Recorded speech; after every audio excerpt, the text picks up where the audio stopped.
Skylar HEDSTROM. I'll call you Sky. Perfect. Okay. Sky has been collaborating with Macmillan for many years now. I've lost count. 10, 9? I would say something around 10, yes. And he's worked with us in many different areas. He's done an awful lot of teacher training, face-to-face teacher training, online for the past 3 years. Yes. And he's also an expert storyteller, actor, director it's true. of Action English, and educator. So he's polyphacetic, a very rounded person, I would say, with a magnificent portfolio under his belt. And today he would like to share his experiences and his thoughts and insights into the question of trying to be versatile with video and using video in the classroom with our secondary students. Great. Okay, so welcome, Sky. Thank you so much, Louise, for that lovely introduction. So we're going to jump right into it, and I've divided the area I'm going to speak about into 3 parts: encourage, engage, and energize. And I want to start off by explaining a little bit about what each of those areas mean. When you watch a video, before you watch the video, you need to find a way to encourage your students to want to watch the video. So you have to find out what they already know about the topic, present the topic, how can they relate that to their own lives, perhaps doing a little predicting or brainstorming, but there's definitely an activity before you watch the video that you can use to prime their minds, get them thinking about possible vocabulary before you watch the video. Engage refers to activities you do with the video. For students to engage with the material, be it a video or a text, they have to see why it's relevant to their lives. It has to be something that they find useful and applicable. Whether it's the language skill or a life skill, it needs to be something they can relate to. And finally, the category energize, I'm using to talk about activities you can do once you've watched the video. How can you take the video as a jumping off point and find a way for your students to want to put the language that they've learned into practice. So I hope to give you some fun, interesting activities to accomplish that task. And you may think it's difficult with teenagers, but it's actually easier than you think to get them to practice the language. The first video we're going to look at today, and if we have time, we're going to look at 3 videos. The first video is about making a complaint. So in the encourage heading, we're going to introduce the topic. Now, I think most course books would start by asking a very general question, what situations do people make complaints? That's a very common introductory question in this unit. But another alternative is to perhaps ask a more personal question, which students can reflect on their own experience. So you could ask them, when have you made a complaint? When was your last complaint? I think both kinds of questions are valid, and our first have your say is exactly that. We would like you to answer one or both of the questions. The first question is, in which kind of situations do you complain? And the second question is, have you made a complaint recently, and about what? Okay, so maybe 30 seconds? Yeah, we'll give you about 20, 30 seconds to write in your answers to one or both of the questions, as Sky has said. And if you put, you've made a complaint recently, just put some information about what not it just was. Yes. That's the end of the conversation. Right, we're finished. Well, I must admit, I haven't made a complaint recently, but there are situations in which I would complain. I think I imagine I have complained in restaurants. I'm currently complaining. I bought a new laptop which came defective, and I have been back and forth with customer service for about 5 weeks. You joking? I don't want to go into it, but I'm becoming an expert with complaining in this specific situation. Okay, we've got answers. Okay, let's have see. a look at them. So we've got, somebody says, you're expecting a package that never arrived. Very good. That's happened to all of us. Phones. Right, phone companies, customer service on telephones. Yeah. Being passed from phone recorded message. The worst is when you get cut off and then you have to start again from zero. Oh, please don't. When I'm asked to pay more than it is written in the price tag, one. that is a good one. When my kids fight. Very personal example. Twitter. Okay. Okay, people smoking in a bar. Yeah. Yes, but that still happens? In Japan, it happens. Oh, right. And when I think the service product does not meet the standards. Exactly. When I was mischarged at a supermarket. Totally. Maria del Pilar saying at a restaurant, in shops, yes, the same. The telephone bill. I think everybody could complain about the telephone bill. Yes. And somebody keeps parking in front of the person's garage. So that's an ongoing complaint. Yeah, okay. Great. Well, obviously, we have no lack of examples. Exactly. This is a topic we can all relate to. We're not going to say all of them, but somebody, the flights. They're coming in fast and They're furious. coming in fast and furious, and I've been charged. Yes, plane tickets. Yes. And at school because we haven't got a projector yet. Oh, interesting. Okay. My headphones don't work. I need some Macmillan headphones. No. Okay, so many examples. This is an example of how you can introduce a video. You ask either a general question. Let me explain the advantages and disadvantages. The general question, the advantages are no one has to make it personal, right? If you ask, have you made a complaint recently? Someone can say, no, and then that's the end of it. But the second question, the personalized question, is better because it is more personal. Yes. The students clearly see how this language could be relevant to their lives, okay? So we're going to watch the first video, and it's important to give your students a task when they watch the video. Why?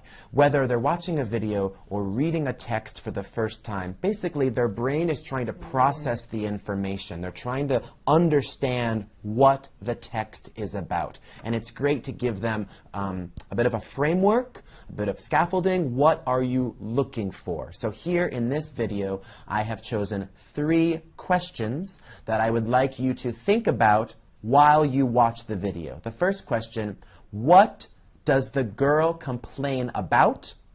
Second, what does she want to happen? And the third question, does she get what she wants? So as you watch the video, try and answer those questions. Okay?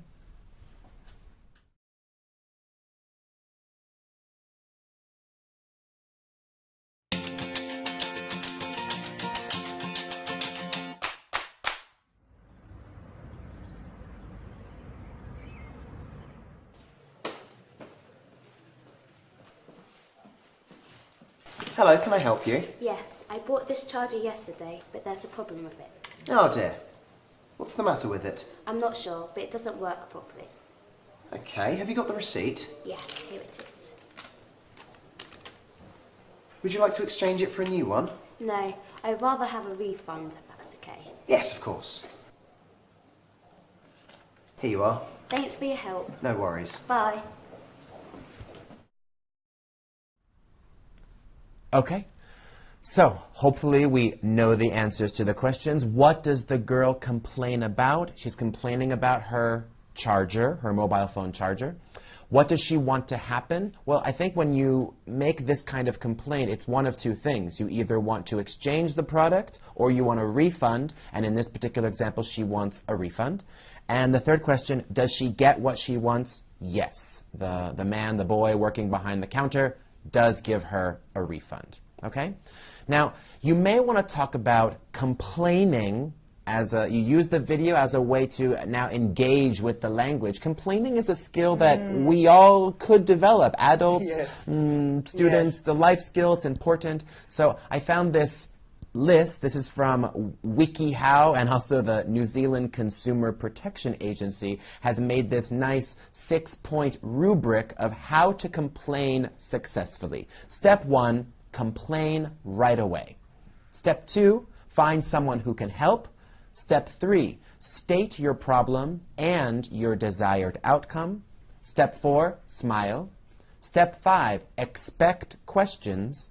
And step 6, thank the person for their time and attention. So using this rubric, we want to now analyze the video that we watched and see, did the girl follow these recommended steps? How can we do this? By looking at the transcript of what she said. Now, actually, it's a bit of a gap fill, but I remember what she said. So let's focus on the yellow. The right-hand side is her dialogue. Can you find an example of complain right away? Do you see any sort of, I guess, Louise, if you can help, any time markers?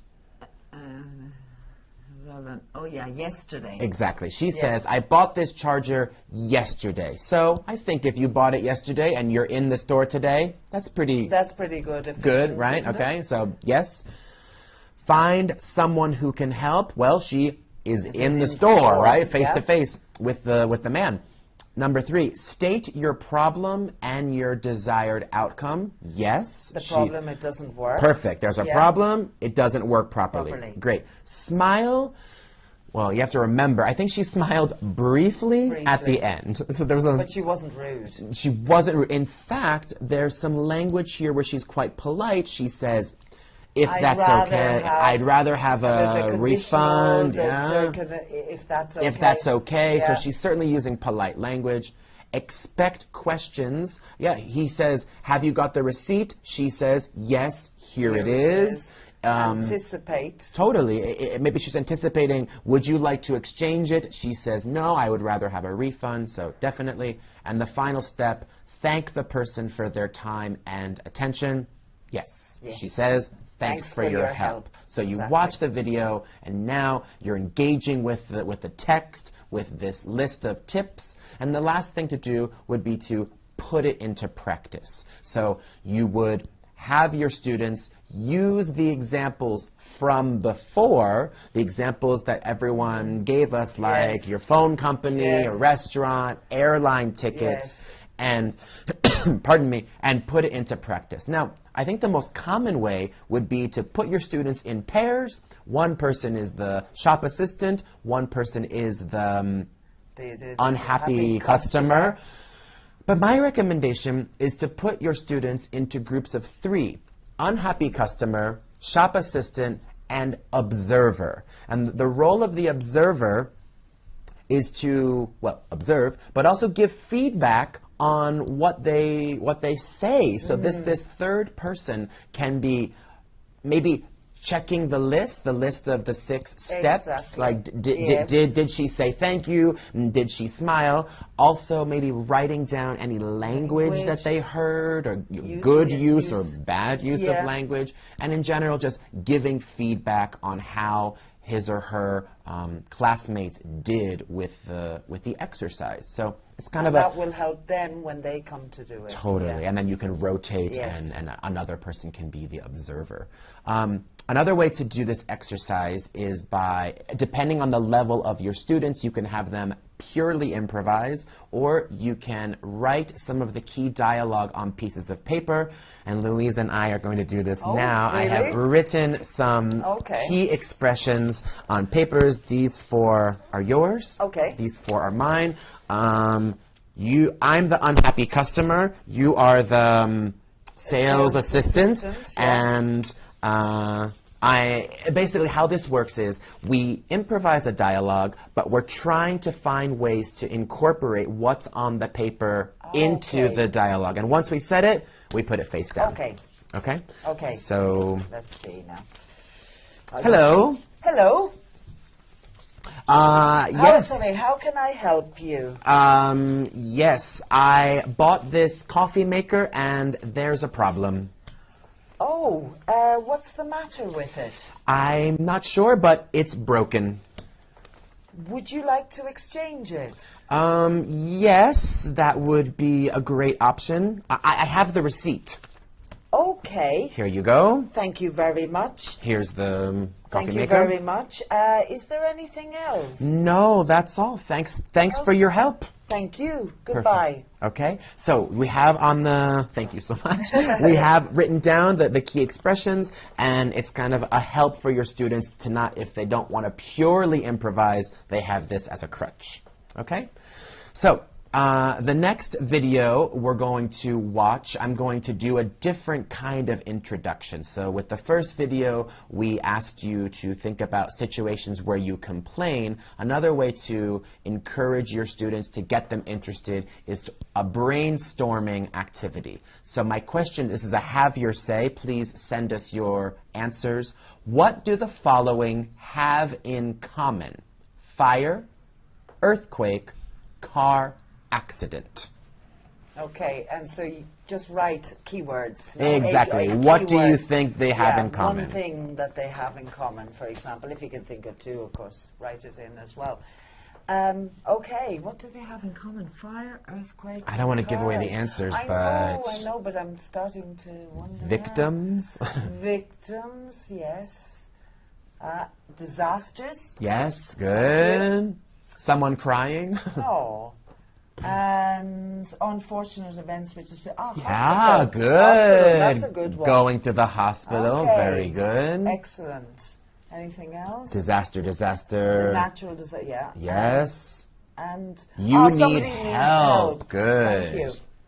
Great. Yes, perfect. Yes. I wrote down in anticipation, people get hurt, danger, you need to go to the hospital or some kind of service like police or fire department Yes. or ambulance.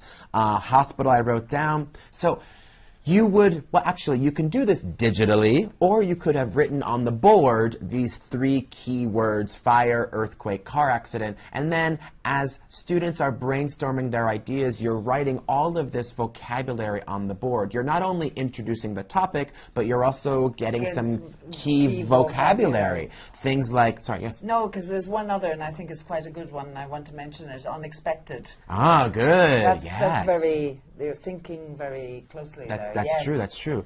I wrote down injury. Yes, somebody else is A little gory, possibly. Blood. Negative. Breathing. Emergency help. All of those vocabulary words. Why is brainstorming good for your students? Well, it's getting the vocabulary. It's getting what they know already about the topic. You're getting them prepared to watch the video. Okay? So we're going to watch the video now. And here we go.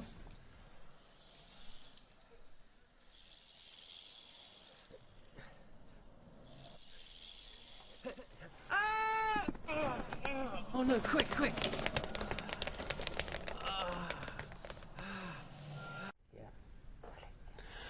So now we've paused the video. This is an activity called Pause and Predict. Again, it's another skill that we're building. We're trying to engage the students with the material. So what happens next? We've seen 10 seconds of the video, 15 seconds. This next question, have your say, what happens next? What happens next? Dun, dun, Dun, dun. dun.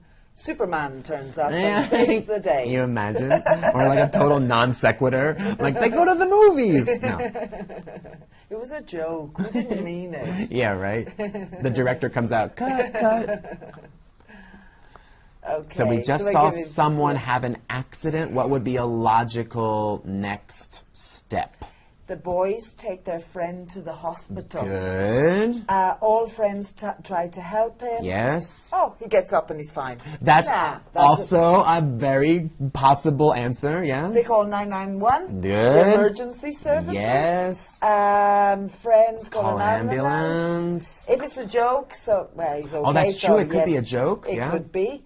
The boy gets up again safely.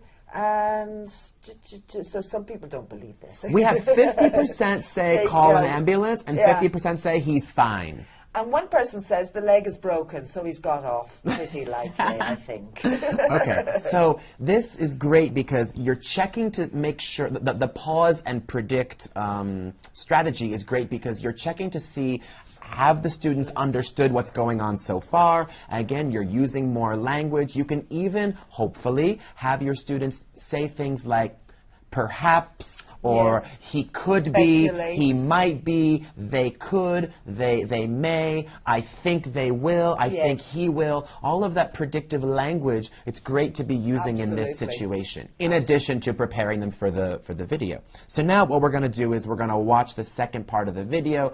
Now, spoiler, it's called Making an Emergency Call. So those of you who said call emergency services, you are correct. Let's watch the second part of the video.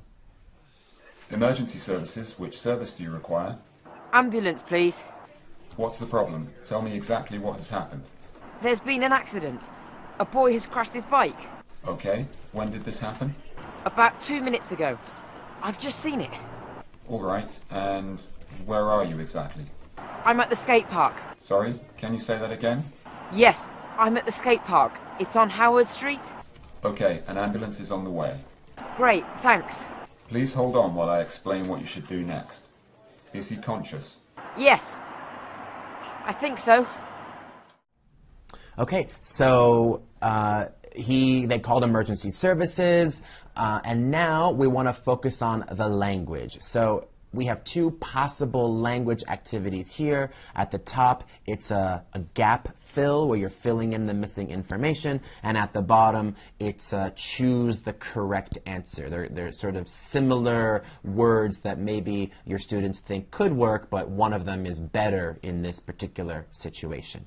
So you have the dialogue, you do the interactive language activity. Now, how can we engage them? How can we do an activity that is a bit fun for them? And this is called dialogue deletion. So I recommend that you divide the class into two parts, either in the middle, the left side, right side, or you can do it the other way with the front and the back. But half of the class is going to be the emergency services phone person, and half the class is going to be the boy calling for help. And you start with the dialogue as it is, and then little by little, you are erasing some words, and we're going to see how well Louise and I do with our memories. And I want you to be playing at home. See if you can memorize the dialogue also. I think you're at an advantage. We'll see, we'll see. Okay. Emergency services, which service do you require? Ambulance, please. What's the problem? Tell me exactly what has happened. There's been an accident. A boy has crashed his bike. Okay. When did this happen? About 2 minutes ago. I've just seen it. All right. And where are you exactly? I'm at the skate park. Sorry, can you say that again? Yes, I'm at the skate park. It's on Howard Street. Okay. An ambulance is on the way. Great. Thanks. Please hold on while I explain what you should do next. Is he conscious?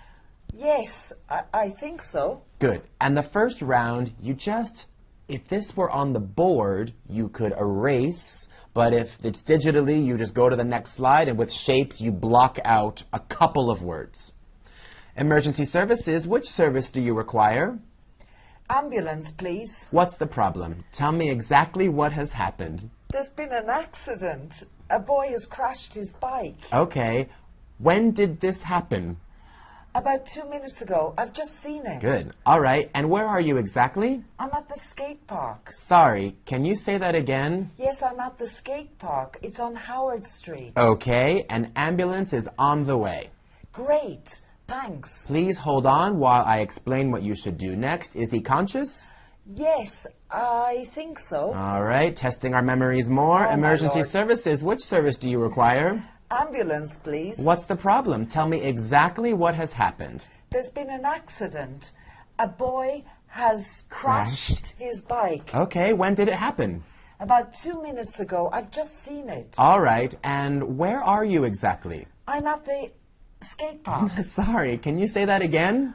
I'm at the skate park. It's on Howard Street. Okay, an ambulance is on the way. Great, thanks. Please hold on while I explain what you should do next. Is he conscious? Yes, I think so. Now this is the torture. You ready? No. Come on. All right. Emergency services. Which service do you require? Ambulance. Ambulance, please. What's the problem? Tell me exactly what has happened. There's been an accident. A boy has crashed his bike. Okay, when did it happen? About 2 minutes ago. I've just seen it. All right, and where are you exactly? I'm at the skate park. Sorry, can you say that again? I'm at the skate park. It's on Howard Street. Well done. Okay, an ambulance is on the way. Great, thanks. Please hold on while I explain what you should do next. Is he conscious? Yes, I think so. Great. Ooh, okay, high five, high five. Okay, so, when you do this with the whole class, even if some of the students don't remember, some of them will, and they're all saying it chorally, choral speaking. Again, it's kind of a fun way to get them to practice. Then you could do a different activity where we use a brainstorming of, yes. Okay, it's not a skate accident, it's an earthquake or a fire, and they can Exactly. improvise and Exactly. put it into practice. Okay? The third video, the final video of this session, is about persuading people, and I want to present a different way to introduce the topic, to engage your students in the topic. The first way we did, what situations do you persuade people? Or in that case, it was, what situations do you complain? The second one was a brainstorming, finding the Yes. link. And for this video, I've chosen finish the sentence. So one of them is a conditional, so you're practicing that grammar. The other is more simple. But basically, you start with a sentence prompt, and the students finish the sentence in any way they can. So our next have your say, I would like you to finish either or both of these sentences with a phrase that you think is a logical ending to this beginning. So one example is, could you please help me with, and then you finish the sentence. And the second is, if you help me, I'll, and then you can finish that sentence. Okay, so let's take 30 seconds. Let's take 20, 30 seconds to finish this, or to finish this, for you to write in your answers, short answers to complete this. Either one or both, or two, or both, yeah. Yes, exactly. Can I try it? Sure. Yeah, because I'm just thinking, based on the dialogue that we did just now, I'm going to say, could you please help me with doing this dialogue? Yes, could you please help me with my terrible memory? With my terrible memory. And if you help me, I'll be your character. Because Okay. I think you had more Yes, language than I think did. it was more especially difficult. the last bit. Yeah. In the what you do in the Yeah, hold on, and I'll explain what we is it? should do Yes. next. Yeah. Okay, we've got lots of answers. Let's see. Fantastic. Let me just go up a little bit. Okay, Agnes, thank you.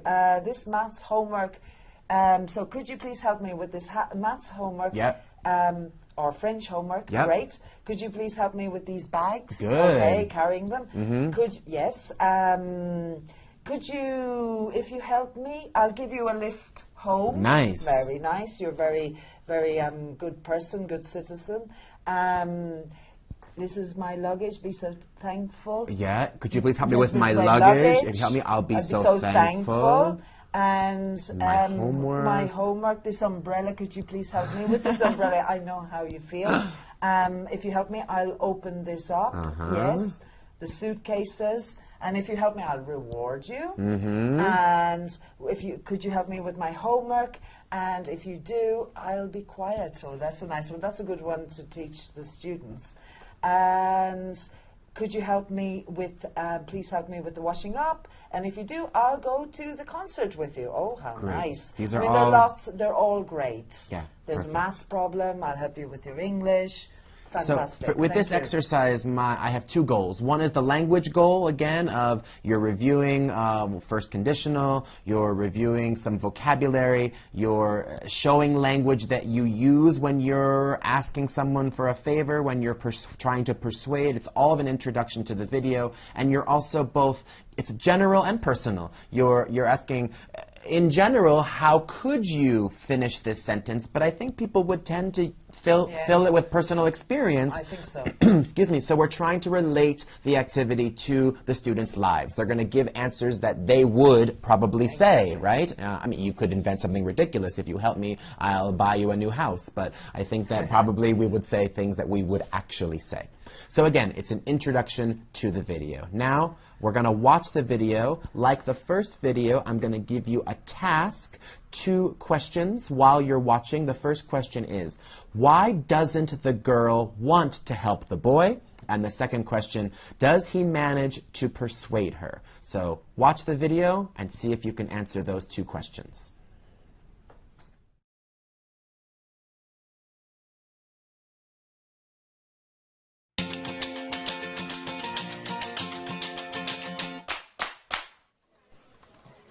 Can you give me a hand putting up these posters? What, now? Sorry, I'm busy. Oh, come on. They're for the school council elections. But I can't see the point. What good will a few posters do? They could really make a difference. Everyone will see them. Yeah, but nobody's interested in politics. I'm not anyway. Oh, don't be so negative. You always used to help me. Oh, all right then, let's have a look. Is that Greg Biggs? Yeah, he's standing for election. Oh, well, that's different then. So, will you help me then? Okay, let's go before I change my mind. Okay, so question number 1, why doesn't the girl want to help the boy? She really can't see the point of putting up posters. No one's actually interested in politics. She thinks it's a waste of time. Question 2, does he manage to persuade her? Yes, he does. How do we know? Because she says, oh, all right then. And once she sees that the campaign posters are for Greg Biggs, she's even more excited. Apparently, she has a crush on Greg. Okay, so we engage with the video. Because we're focusing, or this unit in particular is focusing on persuading, we would look at the language that the boy says on this screen. It's on the left-hand side in blue. Phrases you would use when you want to persuade someone, like, can you give me a hand? Oh, come on.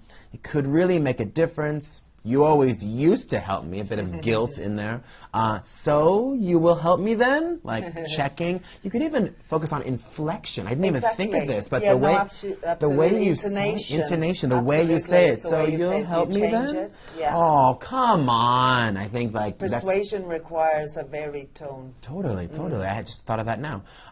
But I think we mentioned earlier that one way to get your students to be excited about doing the activity is to make it fun, maybe make it a little ridiculous. So I want to focus on the girl's part, the language you use when you don't want to do something. So we're going to focus on what do you say when someone is trying to persuade you and you're not having it. So let's look at her language. She says, what, now?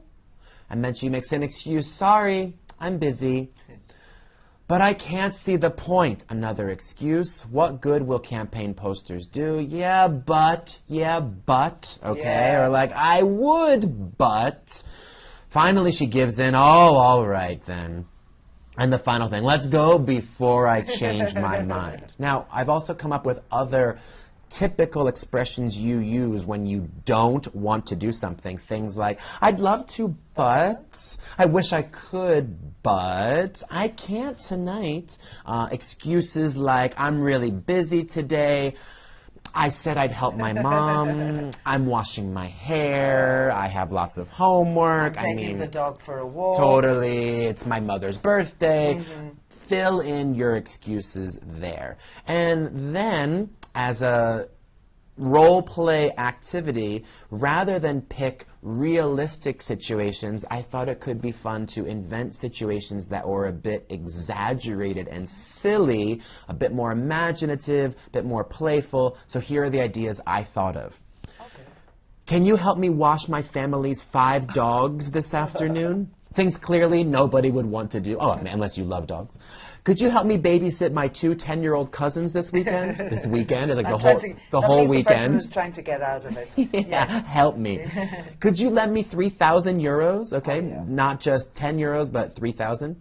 Could you help me stick stamps on these 500 envelopes? For the political campaign. Totally. So you invent ridiculous or exaggerated situations, and I think it's fun for the person to invent ways to refuse. So which would you like to do? Let's choose one. Honestly, I could do any of them. Oh, let's do the first one. Okay. I love dogs, but I'm up to what point? Okay. So listen, Louise, I saw you have a lot of free time lately. You seem really relaxed, and I was wondering, can you help me wash my family's 5 dogs this afternoon? Really? Yeah. It's not been so relaxed lately. Oh. No. You're busy. I mean, yeah, I'd really love to, and I do love dogs. I really do. But the thing is, I got something on this afternoon. Well, it doesn't have to be this afternoon. How about tomorrow? Tell me when you're free. Oh, when I'm free, it's kind of hard because the next couple of weeks I'm going to be really busy. Yes. I mean, well, listen. Do you know the best way to de-stress? Washing dogs. I found whenever I'm really tense, I wash a dog and I feel much better. Do you know what's happened recently to me? I've developed an allergy to dogs. A dog allergy? Yeah. Well, 4 of my 5 dogs have no fur. They have special skin. Okay, so we're creating a sort of silly example. Yes.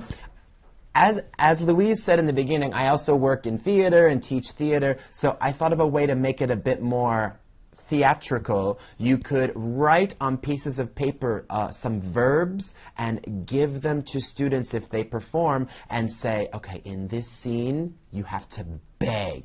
Okay, so you want to make sure, so like, oh, please. Or in another pair of students, we want to see one of you cry.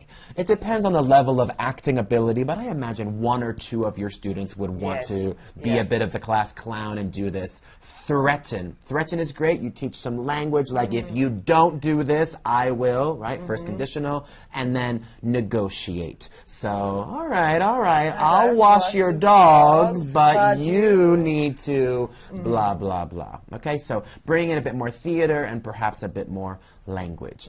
So those were the 3 videos, and just to review again, encourage your students to become interested in the topic, find different fun, interesting ways to present the topic. How can students relate it to their own lives? Engage, make sure it's relevant. Students see how both the language and the skills are relevant and useful for them. And finally, energize. What activities can you do that students will find interesting and make them want to put the language into practice? That's great. Thank you very much for these very practical and inspiring ideas, I hope Sky. So let's see what questions or answers or comments people are making. I didn't mention, but of course there are so many different kinds of video materials. There are commercials, movie trailers. Absolutely. You can do activities where you turn the sound down, and just by their body language, students have to guess what the video is about. Silent viewing. Yep. Maybe silent viewing up to a certain point in the video, and then that acts also as a prediction kind of activity for what's going to come. I've done it where you turn the sound down and students have to write down what they think they're saying, and it's like you're making subtitles for the video. Okay, so thank you for your replies. Thanks a lot for your great ideas, Sky. It's been a very interesting talk. You're welcome. Very interesting and useful. How do we get the handout? Don't worry, we'll send it to you. We're going to send you an email after the event. We'll send the handout. We'll send the certificate of attendance, and you will have the recording of the event as well. So Maria del Pau says thanks a lot. Thanks. Anonymous says thanks. And Okay, one person asked the question, would it be a good idea to rewrite the speech of actors and do a rehearsal in the class? Totally, yeah. I think that the more practice you do, the better, whether it's writing it down, whether you can change the ending, change it, practice it, all of that is great. And one person has really appreciated, and I'm sure the others as well, Usoa, that it's great to see how to integrate acting and drama in the classroom. Thanks. Thank you, Usoa.